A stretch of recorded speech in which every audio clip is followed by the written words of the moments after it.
دنیا میں کوئی ایسی جگہ نہیں جو خانہ کعبہ کی طرح مقدس اور مرکزی اہمیت رکھتی ہو۔ یہ مقام سعودی عرب میں وادی حجاز میں واقع ہے۔ لاکھوں ہزاروں افراد 24 گھنٹے خانہ کعبہ کا طواف کرتے ہیں۔ خانہ کعبہ کی مقدس تصویریں لاکھوں گھروں کی زینت ہیں اور کروڑوں لوگ اسے اپنا قبلہ تسلیم کر کے اس کی جانب رخ کر کے روزانہ 5 وقت کی نماز ادا کرتے ہیں۔ خانہ کعبہ مکعب یعنی کیوب کی شکل میں تعمیر ہونے کے ساتھ ساتھ تاریخ کے آئینے میں خاص اہمیت کا حامل بھی ہے۔ آج کی ویڈیو میں ہم خانہ کعبہ کے متعلق ایسے حقائق پیش کریں گے جن سے بہت کم لوگ واقف ہیں۔ دوستو، میں ہوں شبان بخاری اور آپ دیکھیں وائرل زون ٹی وی۔ دوستو، ویڈیو کا باقاعدہ آغاز کرنے سے پہلے ہمارے چینل کو سبسکرائب کر دیں اور ویڈیو کو چھوٹا سا لائک کر دیں۔ آئیے ویڈیو کا آغاز کرتے ہیں۔ نمبر 1، خانہ کعبہ کئی مرتبہ تعمیر ہو چکا ہے۔ ناظرین، خانہ کعبہ جس شکل میں ہم کو نظر آتا ہے یہ ویسا نہیں ہے جو حضرت ابراہیم اور حضرت اسماعیل کے دور میں تعمیر ہوا تھا۔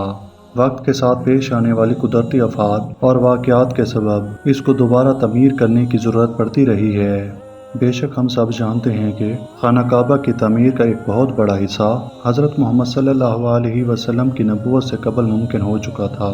یہ وہ وقت تھا جب حضور صلی اللہ علیہ وسلم نے اپنی حکمت عملی سے ایک بہت بڑی خون ریزی کو روکا تھا۔ ایک بڑے کپڑے میں حجر اسود کو رکھ کر ہر قبیلے سے اٹھوایا تھا۔ اس کے بعد آنے والے وقت میں خانہ کعبے کو کئی مرتبہ تعمیر کیا جا چکا ہے۔ آخری مرتبہ خانہ کعبہ کی آرائش 1996 میں ہوئی تھی، جس کے نتیجے میں بہت سارے پتھروں کو ہٹا دیا گیا تھا اور بنیاد کو مضبوط کر کے نئی چھت ڈالی گئی تھی۔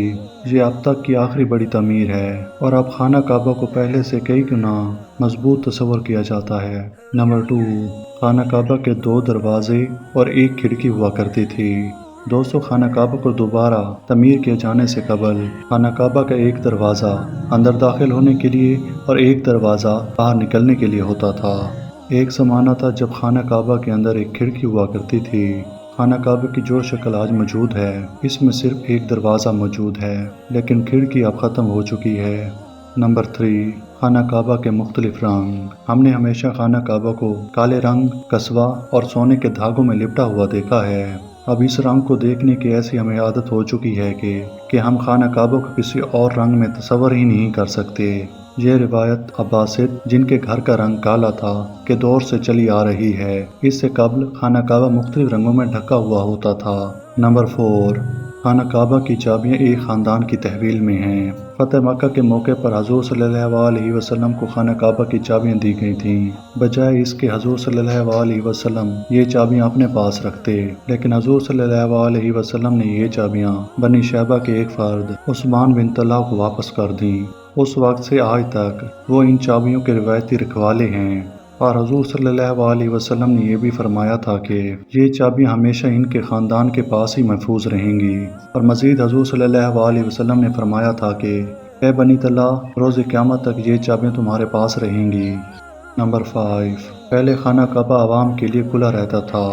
ناظرین، پہلے ہفتے میں 2 مرتبہ خانہ کعبہ عوام کے لیے کھلا ہوا کرتا تھا اور کوئی بھی عام شخص خانہ کعبہ کے اندر داخل ہو کر عبادت کر سکتا تھا، لیکن موجودہ زمانے میں زائرین کی تعداد زیادہ ہونے کی وجہ سے اور دوسری وجوہات کی بنیاد پر اب خانہ کعبہ کو صرف سال میں 2 مرتبہ ہی کھولا جاتا ہے اور اس میں فقط خاص مہمان اور بڑی شخصیات ہی داخل ہو سکتی ہیں۔ نمبر 6، خانہ کعبہ میں تیراکی کی جا سکتی تھی۔ دوستو، خانہ کعبہ کیونکہ وادی کے نچلے حصے میں واقع تھا، اس لیے جب بھی کبھی بارش ہوا کرتی تھی وادی کے اندر سیلاب آ جاتا تھا۔ یہ مکہ جیسے شہر کے لیے کوئی انوکھی بات نہیں تھی، لیکن یہ بات دوسرے وسائل کے لیے وجہ بنتی تھی۔ اس وقت اس سیلاب کی روک تھام کے لیے اور نکاسی کے لیے کوئی اقدامات موجود نہیں تھے۔ بارش کے آخری دنوں میں خانہ کعبہ بارش میں تقریباً آدھا ڈوبا رہتا تھا۔ اس وجہ سے آپ کے ذہن میں یہ خیال پیدا ہو سکتا ہے کہ کیا اس دور میں طواف کعبہ رک جاتا تھا؟ ہرگز نہیں، مسلمانوں نے کعبہ کے ارد گرد تیراکی شروع کر دی تھی۔ نمبر 7، کعبے کو زینت دینے والے حکمرانوں کی تختی۔ کئی سال تک بہت لوگ اندازہ لگاتے رہے کہ خانہ کعبہ اندر سے کیسا نظر آتا ہے۔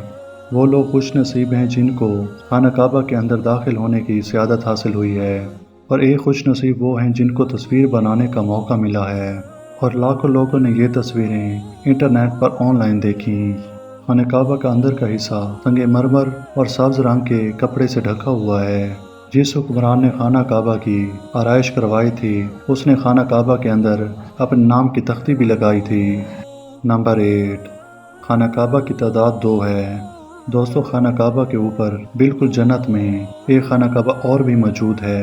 اس کا ذکر قرآن مجید میں بھی آتا ہے اور ہمارے پیارے نبی حضرت محمد صلی اللہ علیہ وسلم نے بھی اس بات کی تصدیق کی ہے۔ نمبر 9، حجر اسود۔ دوستو، کبھی آپ نے اس بات پر غور کیا ہے کہ حجر اسود ہمیشہ چاندی کے سانچے میں ہی کیوں گھرا رہتا ہے؟ کچھ ماہرین کے مطابق بحرین سے تعلق رکھنے والے اسماعیلی گروپ کٹمارٹینز کے ہاتھوں ٹوٹ گیا تھا۔ ان کے مطابق حج مبارک توہین پرستی کا ایک عمل ہے۔ انہوں نے اپنی بات کو سچ ثابت کرنے کے لیے 10,000 زائرین کو مار کر ان کی باقیات کو آب زمزم کے کنویں میں ڈال دیا تھا۔ یہ غیر انسانی عمل کافی نہیں تھا۔ یہ شیطان حجر اسود کو عرب کے مشرق میں لے گئے اور پھر عراق کے شہر کوفہ میں لے گئے، جہاں اس کے عوض تیوان وصول کیا گیا۔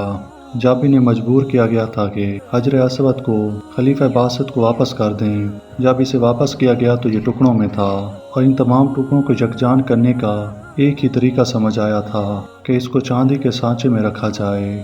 کچھ تاریخ دانوں کے مطابق حجر اسود کے کئی پتھر آج بھی گم ہیں۔ نمبر 10، خانہ کعبہ مکعب کی شکل کا نہیں ہے۔ مکعب کی شکل یعنی کیوب کی شکل، خانہ کعبہ دراصل سکیر کی شکل کا ہے۔ خانہ کعبہ کبھی بھی کیوب کی شکل کا نہیں تھا۔ اس کے اصل زاویے کے مطابق یہ آدھا گول حصہ ہے جس کو حجر اسماعیل بھی کہا جاتا ہے۔ دوستو، یہ تھی ہماری آج کی ویڈیو پسند آئی ہو تو ویڈیو کو چھوٹا سا لائک کر دیں اور چینل کو سبسکرائب کر دیں۔ Thank you so much.